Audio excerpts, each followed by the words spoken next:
अपन ने पढ़ा था एनुअल प्रीमियम डिस्काउंट निकालने का मेथड क्या है, देन एस्टिमेटेड फॉरवर्ड रेट या एक्सपेक्टेड स्पॉट रेट कैसे निकालेंगे उसको एक बार मैं आपको रिवाइज करवा देता हूँ।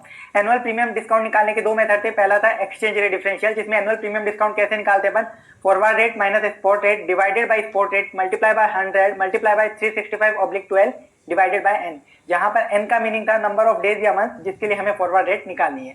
अगर आंसर पॉजिटिव आता है तो इसका मतलब है प्रीमियम है बेस करेंसी में, और आंसर नेगेटिव आता है तो डिस्काउंट है आपका बेस करेंसी में।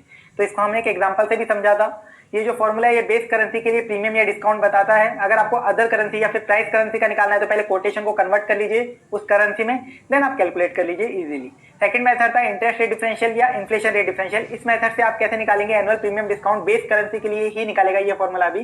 तो इसमें था interest rate other currency minus interest rate base currency divided by 1 plus interest rate base currency.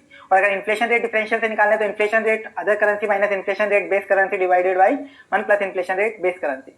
यहाँ पे आपको बेस करेंसी उस करेंसी को मान लेना है जिसके लिए आपको डिस्काउंट या प्रीमियम कैलकुलेट करना है। तो ये फॉर्मूला लगाएंगे कहाँ, जहां आपको क्वेश्चन में एक्सचेंज रेट ना दे रखे हो फिर भी प्रीमियम डिस्काउंट निकालने की जरूरत पड़े।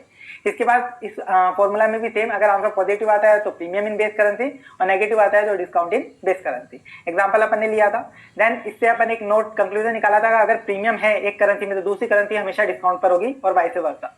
अगर आपको क्वेश्चन में बोथ बिड और ऑफर रेट दोनों दे रखी है और स्पॉट और फॉरवर्ड रेट को यूज में लेके आपको प्रीमियम डिस्काउंट निकालना है तो आपको बिड रेट का अलग निकालना है, ऑफर रेट का अलग निकालना है, ठीक है। देन फॉरवर्ड रेट अगर आपको निकालनी पड़े एनुअल प्रीमियम डिस्काउंट के बेस पे तो आप क्या करिए, एनुअल प्रीमियम डिस्काउंट उठाइए परसेंटेज में, उसको कन्वर्ट कर लीजिए रिक्वायर्ड पीरियड जितने की आपको फॉरवर्ड रेट निकालनी हो, और फॉरवर्ड रेट निकालने के लिए अगर प्रीमियम है तो स्पॉट रेट में ऐड कर दीजिए, डिस्काउंट है तो स्पॉट रेट में लेस कर दीजिए। ये अपन ने एग्जांपल के साथ किया भी था। देन एक नोट इसमें अपन ने लिखा था, अगर क्वेश्चन में आपको प्रीमियम डिस्काउंट किसी पर्टिकुलर पीरियड का दे रखा हो, डायरेक्ट पर्टिकुलर पीरियड का प्रीमियम डिस्काउंट बता रखा हो आपको क्वेश्चन में, तो आपको उसी पीरियड का मानना है उसको। फॉर एग्जांपल आपको दे दिया 3 मंथ्स प्रीमियम परसेंटेज 1.3%, तो इसका ये मतलब नहीं है कि ये एनुअल प्रीमियम दे रखा है, आपको 3 मंथ्स का ही प्रीमियम दे रखा है, तो आपको बस डायरेक्टली फॉरवर्ड रेट अगर 3 मंथ्स की निकालनी है तो ये डायरेक्टली ऐड कर दीजिएगा स्पॉट रेट के अंदर। ये अपन ने नोट लिखा था। इसके बाद method for calculating estimated forward rate और एक्सपेक्टेड स्पॉट रेट। इससे अपन ने समझा था कि अगर हमें एक पर्टिकुलर दिन की स्पॉट रेट एक्सपेक्टेशन लगानी हो कि उस दिन क्या हो सकती है रेट, तो उसके लिए अपन कुछ मेथड देखे थे, जिसमें 4 मेथड देखे थे। पहला प्रोबेबिलिटी बेस्ड फोरकास्टिंग, इसमें अपन अलग अलग एक्सपेक्टेशन ले लेंगे स्पॉट रेट की उस दिन जो हो सकती है, मल्टीप्लाई बाय उनकी प्रोबेबिलिटी से कर देंगे जो क्वेश्चन में गिवन होगी।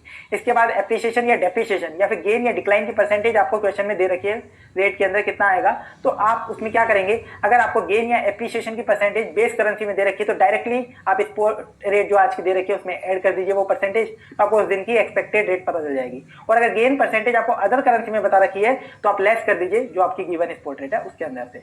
डिक्लाइन या डेप्रिसिएशन परसेंटेज आपको अगर दे रखी है बेस करेंसी में तो डायरेक्टली लेस कर दीजिए स्पॉट रेट में, और डिक्लाइन या डेप्रिसिएशन की परसेंटेज आपको अदर करेंसी के लिए बता रखी है तो जो स्पॉट रेट दे रखी है उसमें ऐड कर दीजिए। ये कंक्लूजन क्रैक्स कैसे निकाला था वो अपने एग्जांपल के थ्रू लास्ट लेक्चर में देखा है। इसके बाद नेक्स्ट थियरी थी interest rate parity theory, IRP theory. ये थियरी बोलती थी कि जो भी करेंसी की एक्सचेंज रेट है वो इंटरेस्ट रेट के अकॉर्डिंग इफेक्ट होती है, बस इंटरेस्ट रेट जो होगी कंट्री में वो अफेक्ट करेगी उसकी एक्सचेंज रेट को। तो इससे अपने फॉर्मूले में कंक्लूजन निकाला था, expected spot rate divided by spot rate is equal to 1 plus interest rate other currency divided by 1 plus interest rate base currency. तो फॉर्मूला अपने दो तरीके से करे थे आईसीआई के क्वेश्चन सॉल्व करने के बेसिस पे। अगर फॉरवर्ड रेट आपसे 1 साल से कम तक की कैलकुलेट करवाई जाए तो आप सिंपल इंटरेस्ट वाला लगाइएगा, और 1 साल से ज्यादा की करवाई जाए कैलकुलेट तो कंपाउंडिंग इंटरेस्ट वाला फॉर्मूला लगाइएगा जो आपको मैंने समझाया था। इसके बाद purchasing power parity theory, PPP theory, ये भी सेम इंटरेस्ट रेट पैरिटी की जैसी है, बस इस थियरी ने बोला था कि इंटरेस्ट रेट की जगह इन्फ्लेशन रेट इफेक्ट करती है एक्सचेंज रेट को, वो आप काम में ले लेंगे, बाकी पूरा सेम टू सेम मॉडल है। इसके बाद आईआरपी और पीपीपी थियरी से अपन एक कंक्लूजन निकाला था, और उस कंक्लूजन के बेसिस पे अपना फाइनल एक इक्वेशन बन के आई थी जिसमें एक एक्सचेंज रेट डिफरेंशियल था, एक इंटरेस्ट रेट डिफरेंशियल और एक इन्फ्लेशन रेट डिफरेंशियल। ये क्या रिफ्लेक्ट कर रहे थे, चेंज इन एक्सचेंज रेट को, और इसे अपन ने बोला था इंटरनेशनल फिशर इफेक्ट। इसके बाद नोट अपन ने लिखे थे कि लोअर इंटरेस्ट रेट या इन्फ्लेशन रेट करेंसी जो है वो हमेशा प्रीमियम पर होगी, और जिस करेंसी की इंटरेस्ट रेट या इन्फ्लेशन रेट ज्यादा है वो डिस्काउंट पर होगी।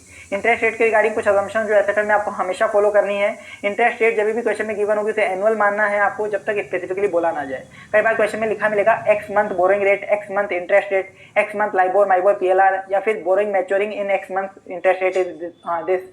तो इसका मतलब ये नहीं है कि इंटरेस्ट रेट एनुअल नहीं है। आप बोलो कि भाई 6 मंथ बोरिंग रेट लिख दिया और आगे लिख दिया इंटरेस्ट रेट 10%, तो इसका मतलब ये नहीं है कि 6 महीने की इंटरेस्ट रेट है, इंटरेस्ट रेट एनुअली है, लेकिन इसका ये मतलब है कि ये 6 महीने की बोरिंग के ऊपर एप्लीकेबल है। ठीक है, तो चाहे कुछ भी वर्डिंग आ जाए, इंटरेस्ट रेट आपकी एनुअली होगी जब तक स्पेसिफिकली दे ना दिया जाए आपको। For example interest rate 1% per month लिख दिया तो यानी ये पर मंथ ही है, अदरवाइज एनुअल ही आप मानेंगे इंटरेस्ट रेट को। तो ये अपने लास्ट लेक्चर तक देखा था, और इसी